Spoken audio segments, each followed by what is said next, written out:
म तपाईलाई दुनियाँको सबसे ठुलो स्क्यामको बारेमा बताउन गइरहेको छु। म तपाईलाई शर्त लगाउन सक्छु, कतिलाई त थाहै छैन कि ऊ माथि स्क्याम भइरहेको छ भनेर। त्यो स्क्यामको कारणले गर्दा मानिसहरू बिमारी परिरहेका छन्। मानिसहरूको बिमारी बढिरहेको छ र बिमारीको संख्या पनि बढी नै रहेको छ।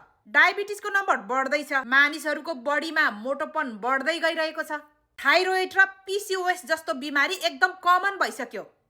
तपाईलाई कसैले यो सल्लाह दिइरहेको छ, तपाईले 2-2 घण्टाको बीचमा केही न केही खानु पर्छ, तपाईको मेटाबोलिजमलाई राम्रो हुन्छ। त्यतिखेर तपाईले यो सम्झिनु पर्छ, तपाईलाई गलत बाटो देखाइराख्नु भएको छ। हाम्रो बडीले नेचुरल रूपमा नै फ्याटलाई स्टोरेज गरेर राखेको हुन्छ। जतिखेर हामीले ब्रेकफास्ट र स्न्याकिङ गर्दैनौँ, त्यो समयमा हाम्रो बडीलाई मौका मिल्नेछ स्टोरेज गरेर राखेको जुन फ्याट छ त्यसलाई इनर्जीको लागि युज गर्न। सोचेर हेर्नुहोस्, जतिखेर हामी स्न्याकिङ बन्द गर्छौँ, फास्टिङ गर्छौँ, त्यतिखेर सबैभन्दा धेरै नोक्सान कसलाई हुन्छ? हाम्रो त उल्टो बचत भइरहेको हुन्छ। But food industry will lose money, किनकि उनीहरूको सामान बिक्दैन। ब्रेकफास्ट भनेको इम्पोर्टेन्ट मिल हो दिनको।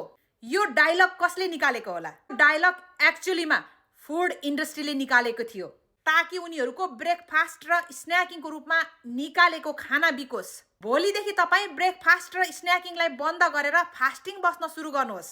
तपाईले फिल बेटर गर्नुहुनेछ, तपाईँ ज्यादा इनर्जेटिक बन्नुहुनेछ र तपाईँको पैसा पनि बचत हुनेछ अनि तपाईँको बडीले फ्याट बर्निङ पनि गर्नेछ।